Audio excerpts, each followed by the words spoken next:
إن الحمد لله نحمده ونستعينه ونستغفره ونؤمن به ونتوكل عليه ونعوذ بالله من شرور أنفسنا ومن سيئات أعمالنا من يهده الله فلا مضل له ومن يضلله فلا هادي له ونشهد أن لا إله إلا الله وحده لا شريك له ونشهد أن محمدا عبده ورسوله الذي أرسله بالحق بشيرا ونذيرا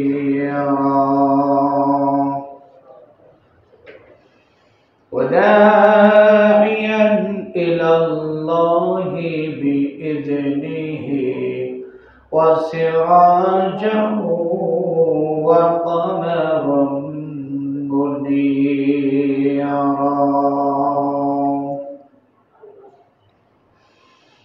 أما بعد فقد قال الله تبارك وتعالى في الكلام المجيد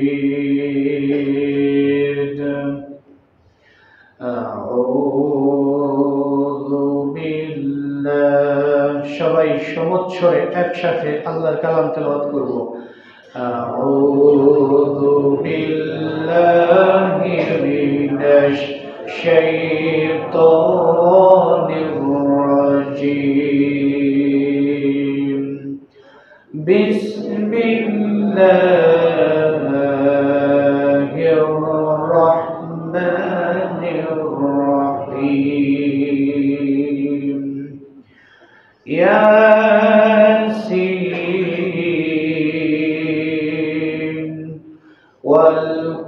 والقرآن الحكيم وقال تعالى موضع آخر وما ينطق عن الهوى إن هو إلا وحي يوحى إلى آخر الآية. قال النبي صلى الله عليه وسلم والقرآن والصيام يشفعان للعبد يوم القيامة إلى آخر الحديث. সমস্ত প্রশংসা যাবতীয় ইবাদত সেই মহান রব্বুল আলামিনের জন্য যার অশেষ দয়ায় আজকের এই রমাদান মাসের প্রথম জুমা একটি বৎসর অতিক্রম করে আজকের এই দিনে আমাদের মতো কিছু গুনাহগার বান্দা বান্দিকে যিনি তার দরবারে গুনাহ মাফের জন্য উপস্থিত করে দিয়েছেন, তার দরবারে অন্তর থেকে শুকরিয়া পাঠ করে বলছি আলহামদুলিল্লাহ। দুরূদ ও তাসলিম শান্তির অবিবারে বর্ষিত হোক মুহাম্মদুর রাসূলুল্লাহ সাল্লাল্লাহু আলাইহি ওয়াসাল্লাম। সম্মানিত মসজিদের মুসল্লি, আজকের জুমায় আমাদের জুমার খুতবার বিষয় আল কোরআন অ্যান্ড মডার্ন সায়েন্স।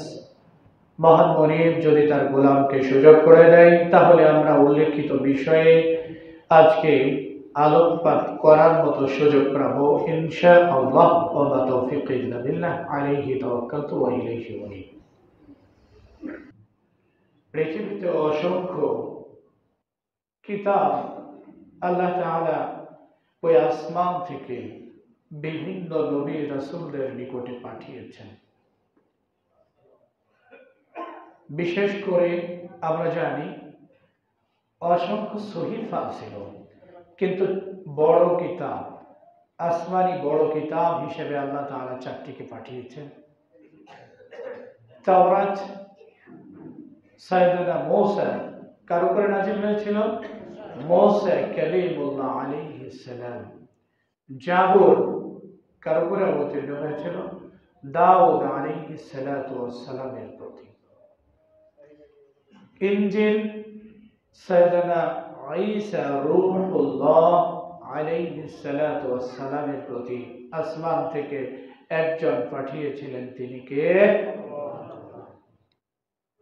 সর্বশেষ, সর্বশ্রেষ্ঠ, আসমান থেকে পাঠানো যত গ্রন্থ তার ভেতরে একটি গ্রন্থ শ্রেষ্ঠ নবীর, শ্রেষ্ঠ উম্মতের জন্য শ্রেষ্ঠ একটি গ্রন্থ ওই আসমান থেকে পাঠিয়েছেন কে? নাম হলো আল কোরআনুল কারীম। আমার নবীজি কোরআনুল কারীম যখন ওই আসমান থেকে অবতীর্ণ হয়েছিল, তখন তিনি ওই হেরা পর্বতের মধ্যে জিবরাইল আলাইহিস সালাম তিনি বললেন, ইকরা ইয়া মুহাম্মদ, ও মুহাম্মদ তুমি পড়ো। আমার নবীজি তিনি বলেছিলেন, মা আনা বিকারি, আমি তো পড়তে জানি না ও জিবরাইল, আমি তো পড়তে জানি না। জিবরাইল আলাইহিস সালাম তিনি তারে জড়িয়ে ধরলেন। তৃতীয়বার যখন বলার পরে, এরপরে যখন তিনি বললেন ইকরা, সবাই বলি ইকরা বিসমি রাব্বিকাল্লাযী খালাক, খালাকাল ইনসানা মিন আলাক। আল্লাহ তাবারাকা ওয়া তাআলা তিনি আমাদের নবী মুহাম্মদ সাল্লাল্লাহু আলাইহি ওয়াসাল্লামের জন্য এই পড়াটাকে সহজ করে দিলেন। সুবহানাল্লাহ।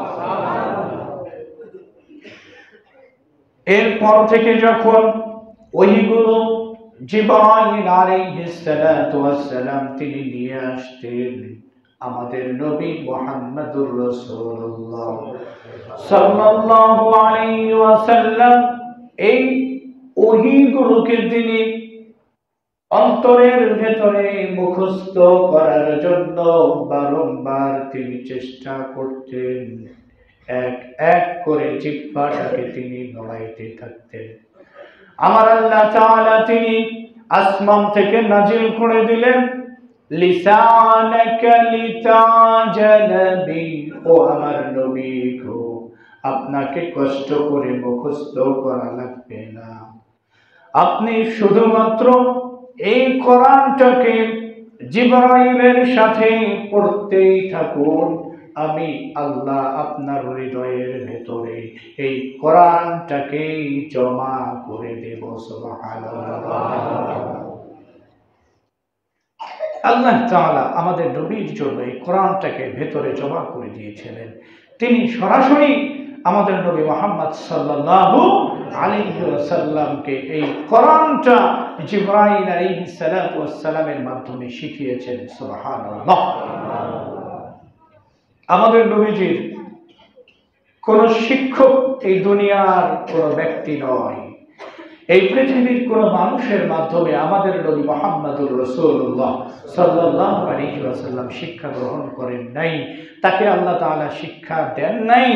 সরাসরি ওই আসমান থেকে একজন শিক্ষক হিসেবে এই দুনিয়ার জমিনে আমার এবং আপনার নবীকে শিখিয়েছেন। তিনি কে? আল্লাহ। দুনিয়াতে যদি কোনো মানুষ কাউকে শিখায়, তাহলে ওই লোকটার চাইতে যে শিক্ষক সে সম্মান মর্যাদার অধিকারী কম না বেশি? বেশি। তাহলে যদি আমার নবীর কোন শিক্ষক দুনিয়ার কোন ব্যক্তি হতো, তাহলে তো আমার নবীর চাইতে ওই লোকটা বেশি সম্মানের অধিকারী হতো, ঠিক কি না? কিন্তু আবার আল্লাহ তাআলা এটা করেন নাই। তাই সরাসরি তিনি নিজেই আমার নবী মুহাম্মদুর রাসূলুল্লাহ সাল্লাল্লাহু আলাইহি ওয়াসাল্লামের জন্য শিক্ষক হয়ে গেছেন। সুবহানাল্লাহ। তাই আমার নবীর চাইতে সম্মান বেশি কার? আল্লাহ। আল্লাহ তাআলা এই কোরআনটাকে পাঠালেন দুনিয়ার জমিনে যখন এই কোরআনটাকে তিনি পাঠিয়েছেন, আমার আপনার নবীর সঙ্গে সঙ্গে এই দুনিয়ার জমিনে সবচাইতে শ্রেষ্ঠ নবী হিসেবে হয়ে গেছে। সুবহানাল্লাহ। এই কোরআনটা যে জায়গাতে নাজিল হয়েছে সেই জায়গাটা দুনিয়ার শ্রেষ্ঠ জায়গা হিসেবে পরিগণিত হয়েছে। এই কোরআনটা যে ব্যক্তির উপরে নাজিল হয়েছে ওই ব্যক্তিটা দুনিয়ার সর্বশ্রেষ্ঠ ব্যক্তি হিসেবে সম্মানিত হয়েছে। এই কোরআনটাকে আমার আল্লাহ তাআলা যেই ফেরেশতার মাধ্যমে বহন করিয়েছেন সেই ফেরেশতাটা দুনিয়া এবং আসমান জমিনের সব ফেরেশতাদের ভেতর থেকে শ্রেষ্ঠ সম্মানের ফেরেশতা হয়ে গেছে। সুবহানাল্লাহ। আর এই কোরআনের ধারক বাহক যারা হয়েছে তাদেরকেও আসমান এবং জমিনে সম্মানিত বলে ঘোষণা করেছেন কে? আল্লাহ। এই কোরআনের সংস্পর্শে আসলেই একজন চোর সে হয়ে যায় স্মরণের মানুষ, একজন পাপাচার, ব্যভিচারী, অন্যায়কারী, মানুষ হত্যাকারী সমস্ত ব্যক্তিরা যতই পাপী হোক না কেন তারা যদি কোরআনের নিকটে আসে, এই কোরআনকে বুঝে কোরআনকে তেলাওয়াত করে, তাহলে ওই সমস্ত মানুষদেরকে দুনিয়ার সমস্ত মানুষের ভেতরে দামি মানুষ হিসেবে এই দুনিয়াতে শ্রেষ্ঠত্ব দান করবেন ঘোষণা করেছেন কে? আল্লাহ। অতএব এইরকম একটা শ্রেষ্ঠ কিতাব আমরা পেয়েছি, এর মতো সৌভাগ্যবান আর কেউ হতে পারে নাই। দুনিয়াতে যত নবী রাসূল ছিল এত সম্মানিত কেউ হতে পারেনি। আমার আল্লাহ এই কোরআনটাকে যে মাসে নাজিল করেছেন সেই মাসটা দুনিয়ার সর্বশ্রেষ্ঠ মাস হয়ে গেছে। আমার রব্বুল আলামিন যেই রাত্রিতে এই কোরআনটাকে নাজিল করেছেন সেই রাত্রিটাকে শ্রেষ্ঠ রাত হিসাবে ঘোষণা করেছেন। সুবহানাল্লাহ। চিন্তা করা যায়, মানে কোরআন হলো পৃথিবীতে মানুষকে অন্ধকার থেকে আলোর পথের দিশা দানকারী। আপনি এই কোরআনকে বুঝুন, এই কোরআনকে দেখুন, এই কোরআনকে তেলাওয়াত করুন, এই কোরআনকে অন্তরের মাঝে জায়গা দেন, দেখবেন আল্লাহ আপনার সম্মান মর্যাদা বাড়ায় দিবেই দিবে। রব্বুল আলামিন তিনি বলেন, ইয়ারফাউল্লাহুল্লাযীনা আমানু ওয়াল্লাযীনা উতুল ইলমা দারাজাত। সুবহানাল্লাহ। আল্লাহ তাআলা তিনি বলেন, ইয়ারফাউল্লাহুল্লাযীনা আমানু ওয়াল্লাযীনা উতুল ইলমা দারাজাত। ও পৃথিবীবাসী শুনে নাও, যেই সমস্ত মানুষগুলো এই কোরআনের ইলম অর্জন করবে, এই কোরআন অনুযায়ী আমল করবে, জীবন যাপন করবে, এই কোরআনের সংস্পর্শে আসবে, আমি আল্লাহ ওই মানুষদের সম্মান মর্যাদা বাড়াইয়া দেব। ইয়ারফাউল্লাহুল্লাযীনা আমানু মিনকুম ওয়াল্লাযীনা উতুল ইলমা দারাজাত। যারা এই কোরআনের সংস্পর্শে আসে এই কোরআনের ইলম অর্জন করে, আমি আল্লাহ তাআলাকে বিশ্বাস করে এবং নেক কাজ করে, আমি আল্লাহ ওই সমস্ত মানুষদের মর্যাদাকে বাড়াইয়া দিলাম। সুবহানাল্লাহ। এটা যার তার কথা নয়, এটা যিনি এই কোরআনটাকে নাজিল করেছেন, কথাটা বলেছেন তিনি। অতএব কোরআনের সংস্পর্শে আসুন। এই কোরআন নাজিলের মাসটাকে নিজের জন্য, শুধু কোরআনের জন্য নিজেকে আপনি উৎসর্গিত করে দিন। এই একটা মাস শুধু কোরআন আর কোরআন, আর কোনো কথা হবে না। যেখানেই যাবেন মোবাইলে কোরআন বাজবে, বাড়ির মধ্যে যাবেন কোরআনের তেলাওয়াত হবে, আপনি আপনার বিবির সাথে আলাপ করবেন, সেখানে কোরআন নিয়ে কথা হবে, দুইজনে বসে থাকবেন, সেখানে কোরআন নিয়ে কথা হবে। বেশি বেশি করে কোরআনের আলোচনার আয়োজন করে দেন। যে কোনো মসজিদ, যে কোনো জায়গাতে, বাড়িতে, গাড়িতে, সব জায়গাতে কোরআন নিয়ে আলোচনার ব্যবস্থা করে দিন, কোরআন শিক্ষার ব্যবস্থা করে দিন, নিজে শিখুন, অন্যদেরকে শিখার ব্যবস্থা করে দিন। তবেই এই রমাদান মাসের হক আদায় হবে বলেছেন মুহাম্মদুর রাসূলুল্লাহ সাল্লাল্লাহু আলাইহি ওয়াসাল্লাম। ও আল্লাহর বান্দা শুনে নাও, রমাদান মাস যখন চলে আসতো, আমার নবীজি মুহাম্মদুর রাসূলুল্লাহ সাল্লাল্লাহু আলাইহি ওয়াসাল্লামের নিকটে ওই আসমান থেকে আল্লাহ তাবারাকা ওয়া তাআলা জিবরাইল আলাইহিস সালাতু ওয়াস সালামকে তিনি পাঠিয়ে দিতেন। এমন কোন একটা রাত, এমন কোন একটা দিন অতিক্রম হয় নাই যেই দিন জিবরাইল আলাইহিস সালাম আমার আপনার নবীর সাথে সাক্ষাৎ করে নাই। প্রতিদিন জিবরাইল আলাইহিস সালাম আমার আপনার নবীর সাথে সাক্ষাৎ করতেন। জিবরাইল আলাইহিস সালাম আমার নবীকে কোরআন পড়ে শোনাতেন, আর আমার নবীজি জিবরাইল আলাইহিস সালামকে কোরআন তেলাওয়াত করে শোনাতেন। যেই বৎসরে তিনি মৃত্যুবরণ করবেন, ওই বৎসরে জিবরাইল আলাইহিস সালাম তিনি পরিপূর্ণ কোরআনটাকে আমার নবীজির নিকটে দুইবার শেষ করিয়েছেন, খতম করিয়েছেন। সুবহানাল্লাহ। তাহলে দুইবার কোরআন খতম করিয়েছেন জিবরাইল আলাইহিস সালাম, আল্লাহ তাআলা তার মাধ্যম দিয়ে আমার নবীজিকে। তাহলে এই কোরআনটাকে কিভাবে তেলাওয়াত করতে হবে, কত বেশি পড়তে হবে, কত বেশি পড়াতে হবে। আমার আল্লাহ সরাসরি জিবরাইল আলাইহিস সালামকে পাঠিয়ে আমার নবীজিকে কোরআন পড়িয়েছেন এই মাসে। কেন পড়বেন না? কেন পড়বেন না? পড়লেই লাভ, পড়লেই লাভ। দুনিয়া এবং পরকাল উভয় জগতেই আপনার আমার জন্য লাভ ঘোষণা করেছেন একজন, তিনি আল্লাহ।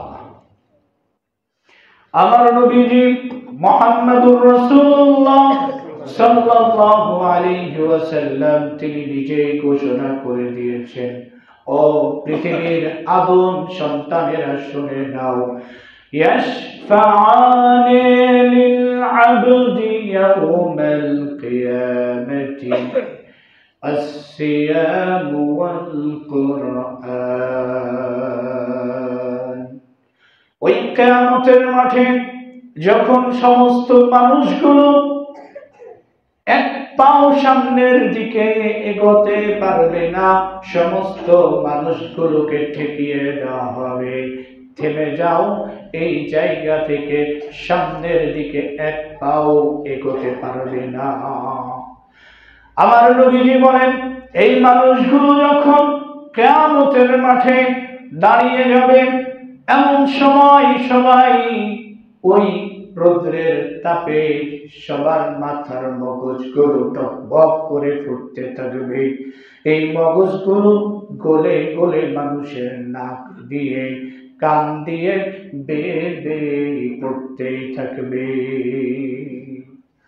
এই মানুষগুলো শরীর থেকে এত পরিমাণে ঘাম বের হয়ে যাবে, ঘামের মধ্যে মানুষগুলো হাবুডুবু খেতেই থাকবে।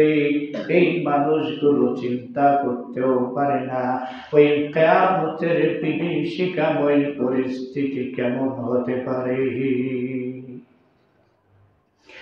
মানুষগুলো জানে না ওই কিয়ামতের পরিস্থিতি কতটা ভয়ানক হতে পারে। এই কোরআনটাকে ওই কিয়ামতের দিন আমার আল্লাহ তাআলা আমার এবং আপনার জন্য কতটুকু কাজে দেবে, এই কথাগুলো আমার নবীজি এই হাদিসের মধ্যে উপস্থাপন করে দিয়েছে। আমার নবীজি বলেন, ওই সময় যখন মানুষগুলো ঘামের মধ্যে হাবুডুবু খাবে, তার নাক দিয়ে কান দিয়ে মাথার মগজগুলো গলে গলে পড়তে থাকবে, এই মানুষগুলো চিৎকার চেঁচামেচি করতে থাকবে,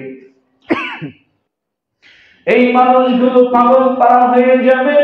কে তাদেরকে বাঁচাবে?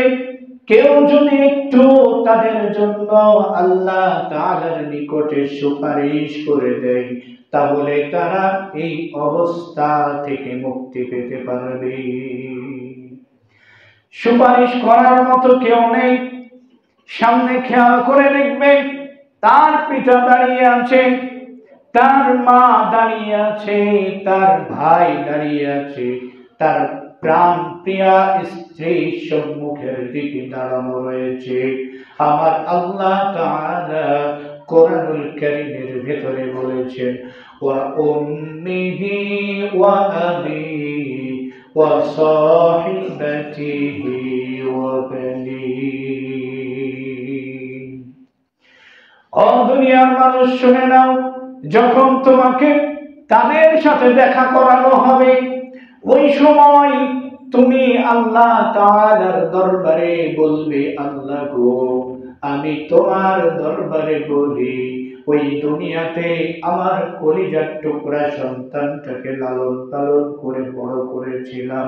আল্লাহ গো, আমার প্রাণ প্রিয়া স্ত্রীটাকে কত সুন্দর করে সাজিয়ে গুজিয়ে রাখতাম, কত ভালোবাসা দিয়েছি, কত মায়া মহব্বত দিয়েছি। বিয়ের পর থেকে আমি যা খেয়েছি তাকে খাইয়েছি, আমার কাছে যা চেয়েছে তাই দিয়েছি। আল্লাহ, এই কাজগুলো তোমার জন্য করতাম, তুমি বলেছো তাই করেছি। আজকে এই কঠিন বিভীষিকাময় মুহূর্তে তোমার কাছে বলি, আমার ছেলে সন্তান মেয়ে যারা রয়েছে, আমার প্রাণপ্রিয়া স্ত্রী, আমার যত আত্মীয় স্বজন রয়েছে, সবাইকে বিনিময় হিসেবে দিয়ে দিলাম, বরং তুমি আমাকে এই আযাব থেকে একটু মুক্তি দান করে দাও, একটু মুক্তি দান করে দাও। আর সহ্য হয় না। আল্লাহ, সবাইকে দিয়ে দিলাম, তাদেরকে শাস্তি দেন, তাদেরকে আপনি যা ইচ্ছা তাই করেন, আমাকে একটু মুক্তি দেন। হবে? হবে? হবে না, হবে না। আমার নবীজি বলেন, এমন কঠিন মুহূর্ত যখন চলে আসবে, মানুষগুলো তৃষ্ণায় বুকটা ফেটে যাবে, তার জিহ্বাটা বের হয়ে যাবে, বের হয়ে চলতে থাকবে, যেমন ভাবে কুকুরের জিহ্বা গুলো বের হয়ে চলে, সবসময় হাঁপাইতেই থাকে, হাঁপাইতেই থাকে। আমার আপনার পরিণতি পরিস্থিতি এইরকম ভয়াবহ হয়ে যাবে। অমানুষ শুনে নাও, সময় থাকতে নিজেকে সংশোধন করে নাও। ও মানুষ, ওই সময় তোমার পরিস্থিতি কি হবে? ওই মুহূর্তে তুমি কি দিয়ে আল্লাহ তাআলার নিকট থেকে মুক্তি নিবা? একটা ব্যবস্থা দুনিয়াতে থাকা অবস্থায় করে যাও। আমার নবীজি বলেন, ইয়াশফাআনি লিল আবদি ইয়াউমাল কিয়ামাহ আল কুরআনু ওয়াস সিয়াম। এমন বিভীষিকাময় মুহূর্তে মানুষগুলো যখন পাগল পারা হয়ে যাবে, ওই সময় আমার আপনার জন্য যদি আমি আপনি এই কোরআনটাকে কষ্ট করে রাতের বেলায় দাঁড়িয়ে দাঁড়িয়ে তেলাওয়াত করতে পারি, দিনের বেলায় এই কোরআন তেলাওয়াত করতে পারি, এই কোরআন তেলাওয়াতের জন্য ব্যবস্থা করে নিতে পারি, মসজিদে মসজিদে কোরআনের তেলাওয়াতের ব্যবস্থা হবে, কোরআন শিক্ষার আসর বসাইতে হবে, প্রয়োজনে নিজের পকেটের অর্থ খরচ করতে হবে, শিক্ষককে দিবেন, যারা ছাত্র আসবে তাদেরকে ধরে ধরে নিয়ে আসবেন, প্রয়োজনে মাসিক বেতন দিয়ে তাদেরকে শিখাবেন। ওয়াল্লাহি ও আল্লাহর বান্দা শুনে নাও, এই কাজগুলো যদি করতে পারো, আমার আল্লাহর নবী মুহাম্মদুর রাসূলুল্লাহ সাল্লাল্লাহু আলাইহি ওয়াসাল্লাম তিনি বলেন, যে বান্দাগুলো নাকি কোরআনের খাদেম হয়ে যায়, কোরআনের খেদমত করতে পারে, কোরআন শিক্ষার ব্যবস্থা করে দেয়, কোরআনের আইন বাস্তবায়নের জন্য চেষ্টা করে, কোরআনের কথাগুলো হৃদয়ের মধ্যে অঙ্কন করে দেয়, কোরআনের আলোচনা বেশি বেশি মানুষকে শোনানোর ব্যবস্থা করে দেয়, কোরআনের ছাত্রদের ভরণ পোষণ বহন করে দেয়, যারা কোরআন শিক্ষা দেয় তাদের জন্য ভরণ পোষণের ব্যবস্থা করবে, এই মানুষদেরকে ওই কিয়ামতের মাঠে ওই কঠিন বিভীষিকাময় পরিস্থিতিতে আল্লাহ তাআলার নিকটে তার পক্ষে কোরআন গিয়ে সুপারিশ করে তাকে এই জায়গা থেকে মুক্ত করে দেবে। আল্লাহ তাআলা কোরআনুল কারীমের ভেতরে বলেন, আমি এই কোরআনটাকে নিলাম, এরপরে এই কোরআনটাকে এই দুনিয়ার জমিনে যত কিছু রয়েছে, এই গাছপালা, পশু প্রাণী, পাহাড়গুলো সবগুলোর উপরে এইভাবে তুলে ধরলাম কোরআনটাকে। আচ্ছা এদিকে দেখো, আল্লাহ রাব্বুল আলামিন তিনি বলছেন, আমি এই কোরআনটাকে নিলাম, এরপরে সমস্ত দুনিয়ার গাছপালা, পশু প্রাণী যা রয়েছে সবার সম্মুখে কোরআনটাকে তুলে ধরে বললাম, তোমরা কি এই কোরআন অনুযায়ী চলতে পারবা? এই কোরআনের বিধান কি তোমরা মানতে পারবা নাকি? এই কোরআন অনুযায়ী তোমরা জীবন যাপন করতে পারবা কিনা বলো? সমস্ত কিছু তারা নাকচ করেছিল। আল্লাহ তাআলা তিনি বলেন, লাউ আনজালনা হাযাল কুরআন আলা জাবালিন লারাআইতাহু খাশিআন মুতাসাদ্দিআন মিন খাশিয়াতিল্লাহ। সুবহানাল্লাহ। আমার আল্লাহ তাআলা বলেন, যখন আমি এগুলোকে সবাইকে একত্রিত করার পরে এই কোরআনটাকে তুলে ধরলাম, এরপরে সবাই তারা অস্বীকার করলো, আমরা এই কোরআন অনুযায়ী চলতে পারবো না, এই কোরআন মেনে আমরা আমাদের জীবন পরিচালনা করতে পারবো না।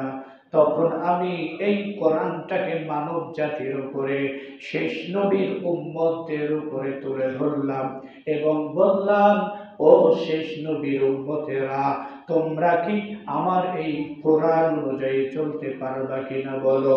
ওই রূহের জগতে আপনি এবং আমি সবাই মিলে একসাথে আল্লাহকে বলেছিলাম, আল্লাহ গো, তুমি বলেছো এই কোরআন অনুযায়ী চলতে, আমি তোমার কাছে ওয়াদা করলাম এই কোরআন অনুযায়ী আমার জীবনটা পরিচালনা করব। আমি আপনি আল্লাহর কাছে ওয়াদা করলাম, কিন্তু আল্লাহ তাআলা তিনি বললেন, ওয়া কুল্লু ইনসান যালুমান জাহুলা, ও দুনিয়ার মানুষ শুনে নাও, তোমরা হইলা দুনিয়ার জমিনে সবচাইতে বড় জালেম এবং সবচাইতে বড় মূর্খ। কি কথা! কোরআন মেনে নিয়ে আমরা অপরাধ করে বসলাম, যার বাস্তব প্রমাণ নিজের দিকে তাকিয়ে দেখুন। কোরআন আল্লাহর নিকটে মানতে চেয়েছিলেন, সেই দিন আল্লাহ তাআলাকে বলেছিলেন, আল্লাহ কোরআন অনুযায়ী জীবন যাপন করব, আর আল্লাহ বলেছিলেন মানুষকে, তুই বড় জালেম, তুই বড় মূর্খ। আজকে তার বাস্তব দেখুন। আপনি কি কোরআন অনুযায়ী কেন কোরআনটা তেলাওয়াত করতে পারেন? ভাই, কোরআন তেলাওয়াত করতে পারেন? আমি আপনি যেখানে যারা এখানে রয়েছি বলতে পারবো যে হ্যাঁ, এই কোরআনটা পড়তে পারি, অল্প কিছু জন ছাড়া, সবার কথা বলছি না। অল্প সীমিত কয়েকজন বের হবে যারা কোরআনটা তেলাওয়াত করতে পারে, বাকি মানুষ কোরআন তেলাওয়াত করতে পারে না। মিথ্যে কথা বললাম? এই যে রমজানের শুরুর আগে আমি আপনাদেরকে বলেছি আমি কোরআনটা শেখাতে চাই, আপনারা কে কে আছেন? আপনারা আসুন, আমি কোরআন শিখাবো। আপনারা আমাকে সময় বলুন কোন সময় শিখবেন। টাকা লাগবে না, কোন রকমের কোনো কিছুর প্রয়োজন নেই, কায়দা লাগবে না, রেহাল লাগবে না, খাতা লাগবে না, কলম লাগবে না, যা কিছু প্রয়োজন সবই কিছুর ব্যবস্থা হবে। কিন্তু শুধু পড়বেন। একটা লোক বের হতে পারলেন না আমার কাছে এসে বলতে যে হুজুর কোরআনটা কেউ শিখুক আর না শিখুক আমাকে শিখাবেন, কেউ নেই। আর আল্লাহ যে বললেন আপনি বড় জানেন, বাস্তব প্রমাণ পেয়েছেন, এখন পেয়েছেন। আপনি বড় জানেন, আপনি বড় মূর্খ, এটা আল্লাহ তাআলা আপনাকে ধমক দিয়ে বলেছেন। আপনি আল্লাহর কাছে কোরআন মানতে চেয়েছিলেন, এখন কোরআনটা পড়তেই পারেন না, তাহলে কোরআনে আছে কি এটা বুঝবেন কিভাবে? আল্লাহ তাআলা আমাদের প্রতি রহমতের দৃষ্টিতে দেখুন, আল্লাহুম্মা আমিন।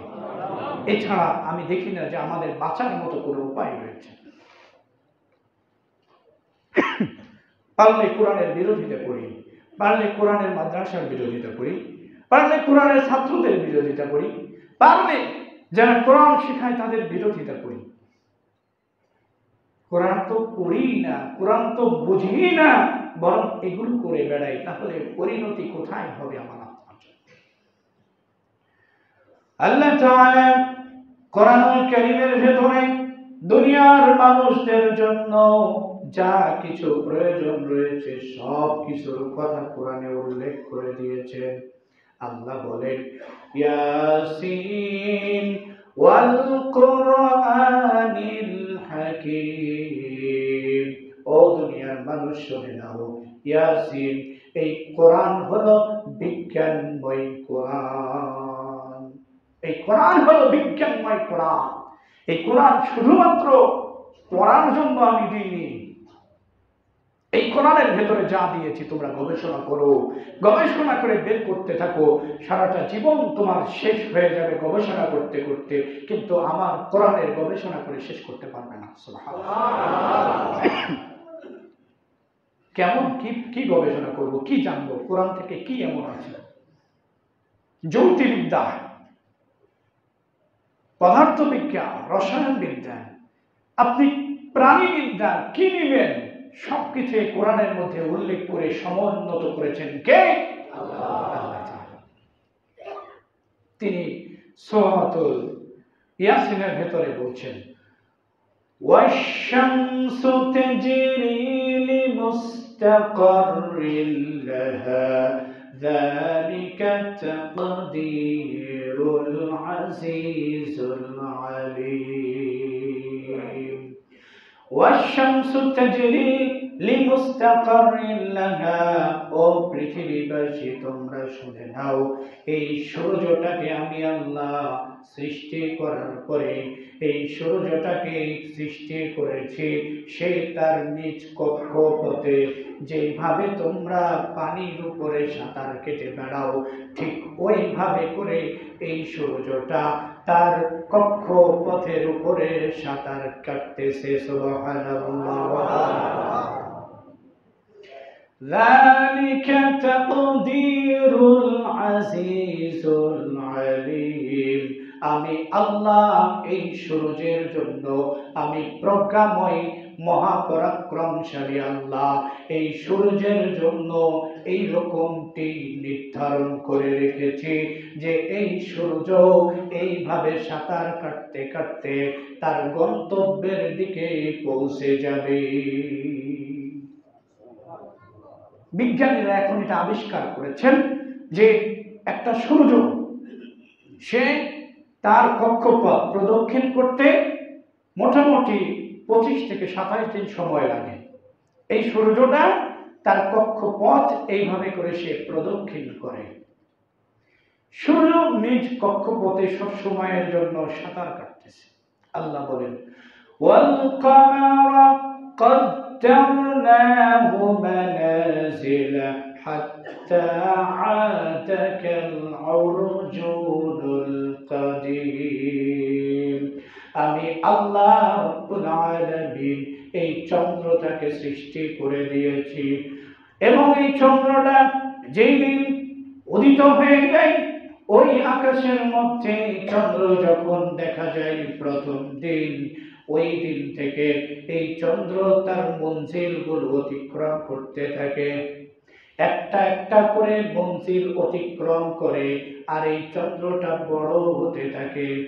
এই চন্দ্রটাকে বড় করে দেয় একজন, তিনি কে? আমার আল্লাহ বলেন, ওয়াল কামারা কদ্দারনাহু মানাজিলা হাত্তা আদা কাল উরজুনুল কাদিম। এই চন্দ্রটা এইভাবে করে বড় হতে থাকে, একটা একটা দিন অতিক্রম করে আর বড় হয়ে যায়, তার মঞ্জিলগুলো অতিক্রম করতে থাকে। আবার এমন একটা পর্যায়ে চলে আসে, হাত্তা আদা কাল উরজুনুল কাদিম। এই চন্দ্রটা যেই খেজুর বৃক্ষ রয়েছে, এই খেজুর বৃক্ষের যে ডাল রয়েছে, এই ডালটা যখন পুরাতন হয়ে যায়, শুকিয়ে যায়, শুকিয়ে যাওয়ার পরে এই ডালটা কি সোজা হয়ে থাকে নাকি? খেজুরের ডাল শুকনা হওয়ার পরে এটা কি সোজা হয়ে থাকে নাকি? সোজা হয় না, বরং এই খেজুরের ডালটা চাঁদ যেই রকম বাঁকা হয়ে ওঠে, ঠিক ওই রকম হয়ে থাকে। আমার আল্লাহ বলেছেন, এই শুকনো খেজুর ডাল যেমন হয়, এই চন্দ্র মাস শেষ হতে যখন শুরু করে দেয়, আস্তে আস্তে করে কমতে থাকে, আর এক পর্যায়ে এমন এসে যায়, আমি আল্লাহ এই চন্দ্রটাকে ওই শুকনা খেজুর ডালের মতো করে দেই। সুবহানাল্লাহ। হাত্তা আদা কাল উরজুনুল কাদিম। এই চন্দ্রটাকে আল্লাহ তাআলা এইভাবে করে আমাদের জন্য নির্ধারণ করেছেন। আজকের বিজ্ঞানী এটা গবেষণা করে বের করছেন যে হ্যাঁ, এই চন্দ্রের জন্য এক একটা মঞ্জিল রয়েছে, সে একটা করে দিন একটা করে রাত ওই মঞ্জিলের মধ্যে অবস্থান করে। এরপরে একদিন যখন চলে যায়, তখন পরের দিন আবার আরেকটা মঞ্জিলে গিয়ে সে অবস্থান নেয়। আল্লাহ রাব্বুল আলামিন পরের আয়াতে বলেছেন, লাশ-শামসু ইয়ানবাগি লাহা। আল্লাহ তাআলা তিনি লাশ-শামসু ওয়াল কামারু ইলা সাবিকুন নাহার। আল্লাহ রাব্বুল আলামিন তিনি বলেছেন, অবশ্যই সূর্য এবং চন্দ্র, রাত্রি এবং দিন যেগুলো রয়েছে, এগুলোকে আমি আল্লাহ সৃষ্টি করে দিয়েছি। শুনে নাও দুনিয়ার মানুষ, সাবিকুন নাহার, এই সমস্ত রাত এবং দিন যারা রয়েছে, এগুলো নিজ নিজ কক্ষপথে তারা সাঁতার কাটতেছে। সুবহানাল্লাহ। এগুলো এইভাবে করে লাশ-শামসু ইয়ানবাগি লাহা আন তুদরিকাল কামার, আমি আল্লাহ এই সূর্যকে সৃষ্টি করেছি আর এই চন্দ্রকে সৃষ্টি করেছি। এই সূর্য কখনো চন্দ্রের নাগাল পাবে না। আন তুদরিকাল কামার, এই সূর্য চন্দ্রকে কখনো খুঁজে পাবে না, হাতে নাগাল পাবে না, মানে নিকটবর্তী হতে পারবে না। তুদরিক, ইউদরিক, এগুলোর অর্থ হলো নিকটবর্তী হওয়া, কাছাকাছি হওয়া। সূর্য কখনো চাঁদের কাছে যেতে পারবে না, আর চাঁদ কখনো সূর্যের কাছে আসতে পারবে না। এদের একটা নির্দিষ্ট দূরত্ব রয়েছে, এরা তাদের নিজের কক্ষপথে এইভাবে করে ভেসে ভেসে বেড়াচ্ছে। আল্লাহ তাআলা এইভাবে করে চন্দ্র সূর্যকে সৃষ্টি করে রেখেছেন। সুবহানাল্লাহ। এবং ওয়াল লাইলু, রাত্রিকে আল্লাহ তাআলা এবং দিনকে এমন ভাবে সৃষ্টি করেছেন যে এরা সাবিকুন নাহার। এই সাবিক শব্দের অর্থ হলো অতিক্রম করতে পারে না, অতিক্রম করতে পারে না। সূর্য এবং চন্দ্রের ক্ষেত্রে আল্লাহ কি ব্যবহার করলেন? আল্লাহ ব্যবহার করলেন যে সূর্য কখনো চন্দ্রকে ধরতে পারবে না। দেখেন, খেয়াল করেন, ভাষাটা খেয়াল করেন। আল্লাহ বলছেন যে সূর্য কখনো চাঁদকে ধরতে পারবে না, আর রাত্রি কখনো দিনকে অতিক্রম করে সামনে আসতে পারবে না। সুবহানাল্লাহ। মানে তারা এক একজন নিজ কক্ষপথে তারা সাঁতার কেটে চলতেছে, একটু তাদের কক্ষপথ থেকে সরে দাঁড়াবে না, ব্যতিক্রম হবে না। সুবহানাল্লাহ। এগুলো আজকের বিজ্ঞানীরা এগুলো আবিষ্কার করতেছেন। এই চন্দ্রের নিজস্ব কোনো আলো নেই, চন্দ্রের নিজস্ব কোনো আলো নেই, এই কথা আল্লাহ তাআলা আজ থেকে 1450 বছর পূর্বে কোরআনের মধ্যে কোট করেছেন। আজকের বিজ্ঞানীরা হয়তোবা 40 বছর কিংবা 50 বছর আগে এটা আবিষ্কার করেছে যে চাঁদের নিজস্ব কোনো আলো নেই। আল্লাহ রাব্বুল আলামিন তিনি নিজেই বলেছেন, তাবারাকাল্লাযী, আমি আল্লাহ রাব্বুল আলামিন বরকতময় আল্লাহ, আমি এই চাঁদটাকে এমন ভাবে সৃষ্টি করেছি, ওয়াজআলা সিরাজাও ওয়া কামারাম মুনীরা, এই সূর্যটা সে তার নিজের আলো বিকিরণ করতে থাকে। এই চন্দ্রের নিজস্ব কোনো আলো নেই। এই চন্দ্রকে আমি আল্লাহ সৃষ্টি করেছি, সে তার সূর্যের আলোগুলোকে ধারণ করতে থাকে, সূর্যের আলোগুলোকে ধারণ করে নেয়। এরপরে এই সূর্যের আলো থেকে রাত্রি যখন চলে আসে, এই চন্দ্রটা সূর্যের আলোটা তোমাদের নিকটে বিকিরণ করে দেয়, যার কারণে দেখে মনে হয় যে ওই চন্দ্র আমাদেরকে আলো দিতেছে। মূলত আমি আল্লাহ ওই চাঁদটাকে কখনো আলোকিত করে সৃষ্টি করি নাই, আমি সূর্যকে প্রদীপ মালা বানিয়েছি, প্রজ্বলিত করেছি, তাকে আলো দান করেছি, আর সেই আলো বিকিরণ করে চন্দ্র তোমাদের নিকটে পাঠাই। সুবহানাল্লাহ। এই আসমান এবং জমিন একসময় একত্রিত ছিল। আসমান জমিন কি ছিল বলুন তো? একত্রিত ছিল, আসমান এইভাবে উপরে ছিল না। বিজ্ঞানীরা এটা আবিষ্কার করেছে অল্প কিছুদিন আগে যে আসমান এবং জমিন এই সব কিছু একসাথে ছিল। কিন্তু আল্লাহ তাআলা এই কথাটাকে কোরআনুল কারীমের ভিতরে আজ থেকে আরো 1450 বছর আগে কোট করেছেন। সুবহানাল্লাহ। রব্বুল আলামিন তিনি বলেন, আওয়ালাম ইয়ারাল্লাযীনা কাফারু আন্নাস সামাওয়াতি ওয়াল আরদা, ও দুনিয়ার মানুষ শোনো, কানাতাহুমা, ও পৃথিবীবাসী শুনে নাও, তোমরা এই চন্দ্র এবং সূর্য, ওই আসমান, গ্রহ, নক্ষত্র, গ্যালাক্সি, মহাগ্যালাক্সি, যা কিছু তোমরা প্রত্যক্ষ করো, এই সব কিছু এই দুনিয়ার জমিনের সাথে একসময় একত্রিত করে রেখেছিলাম আমি আল্লাহ। কিন্তু এমন একটা সময় আমি আল্লাহর নিকটে আসলো যখন মানুষকে সৃষ্টি করে দুনিয়ায় পাঠাবো, এর পূর্বে আমি আল্লাহ দুনিয়াটাকে প্রস্তুত করা শুরু করে দিয়েছি। ওই সময় একটা বিকট বিস্ফোরণ এই দুনিয়া এবং আসমানের মাঝে আমি আল্লাহ ঘটিয়ে দিলাম, আর সঙ্গে সঙ্গে ওই আসমানটাকে উপরে উঠিয়ে দিলাম, আর জমিনটাকে নিচে রেখে দিলাম। সুবহানাল্লাহ। আজকের বিজ্ঞানী এটা আবিষ্কার করছে। আবার প্রাণীবিদ্যা খুঁজুন, প্রাণীবিদ্যা এই পৃথিবীর জমিনে যতগুলো জিনিসের ভেতরে আল্লাহ তাআলা প্রাণ দিয়ে সৃষ্টি করেছেন, সমস্ত কিছুকে পানি থেকে সৃষ্টি করা হয়েছে। সুবহানাল্লাহ। এটা আজকের বিজ্ঞানী প্রমাণ করছে যে হ্যাঁ, যে প্রাণী হিসেবে যারা রয়েছে তাদের ভেতরে একটা কোষ রয়েছে, এই কোষটা 80% হলো পানি। যত প্রাণী আছে সবকিছু, এমনকি অ্যামিবা সবচাইতে ছোট প্রাণী, তাই না? এটার ভেতরেও আল্লাহ তাআলা কোষ দিয়ে সৃষ্টি করেছেন এবং এটাকেও পানি থেকে সৃষ্টি করা হয়েছে। সুবহানাল্লাহ। আল্লাহ তাআলা এই আয়াতের ভেতরে সূরাতুল আম্বিয়া 30 নম্বর আয়াতে এই কথাগুলো তিনি উল্লেখ করে দিয়েছেন। দুনিয়ার জমিনে যতগুলো প্রাণী রয়েছে সব কিছুকে আমি আল্লাহ একটু পানি থেকে সৃষ্টি করে দিয়েছি। প্রাণ যারা রয়েছে তাদেরকে আমি আল্লাহ পানি থেকে সৃষ্টি করেছি। আজকের বিজ্ঞানী এই কথাটাকে প্রমাণ করে দিতেছে, সুবহানাল্লাহ। এরপরে আল্লাহ বলে দিয়েছেন আফালা ইউমিনুন, বিশ্ববাসী এত কিছু তোমরা পাইলা, আমি আল্লাহ এই কোরআনটাকে যে দিয়েছি এটার ভেতরে এমন কোন বিষয় রাখি নাই যেটা বাদ দিয়েছি, সবকিছু দিয়েছি, দেখো তুমি খুঁজে খুঁজে, এরপরেও কি তোমরা আমি আল্লাহ তাআলাকে বিশ্বাস করবে না?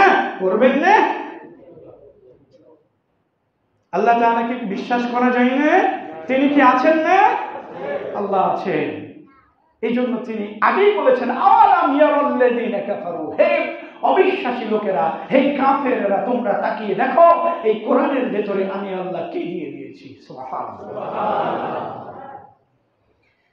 এই দুনিয়ার জমিনটাকে আল্লাহ তাআলা সৃষ্টি করে দিয়েছেন এমন করে, এই দুনিয়ার জমিনটা গোল নয়, এই দুনিয়া এই পৃথিবীর জমিনটা হলো একটা ডিম্বাকৃতি, ঠিক কিনা? একটা ডিমের মতো এই দুনিয়ার জমিনকে সৃষ্টি করেছেন আল্লাহ তাআলা 1450 বছর পূর্বে।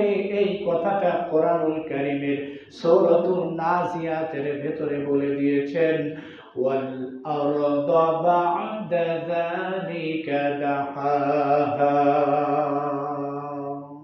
আমি এই দুনিয়ার জমিনটাকে তোমাদের জন্য বিস্তৃত করেছি, এই দুনিয়ার জমিনটাকে তোমাদের জন্য আমি আল্লাহ ডিম্বাকৃতি করে দিয়েছি। সুবহানাল্লাহ।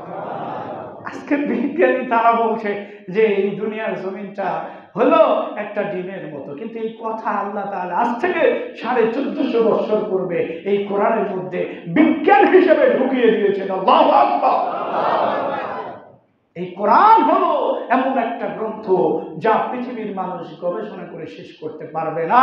এই কোরআনের ভেতরে 1000-এরও বেশি আয়াত শুধুমাত্র বিজ্ঞানের জন্য আল্লাহ তাআলা দিয়েছেন। সুবহানাল্লাহ। একটা একটা করে বলা যাবে, এইভাবে শেষ হবে না। আমি যে আয়াতটি তেলাওয়াত করেছিলাম মাঝখানে আয়াতটির অনুবাদ বলিনি। আল্লাহ বলছেন লাউ আনসালনা হাযাল কুরআন আলা জাবাল, আমি যদি এই কোরআনটাকে বিশাল একটা পর্বতের উপরে নাযিল করতাম, রেখে দিতাম, তাহলে তুমি দেখতে পেতে। হাযাল কুরআন আলা জাবালিন লারাইতা খাশিআম মুতাসাদ্দিআম মিন খাশিয়াতিল্লাহ।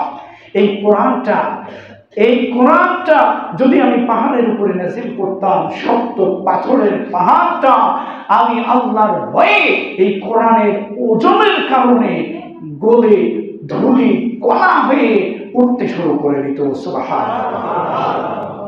এই কোরআনের ওজন কত, এই কোরআনের দাম কত, এই কোরআনের সম্মান কত, মর্যাদা কত, আমি আপনাকে বুঝাইতে পারবো না।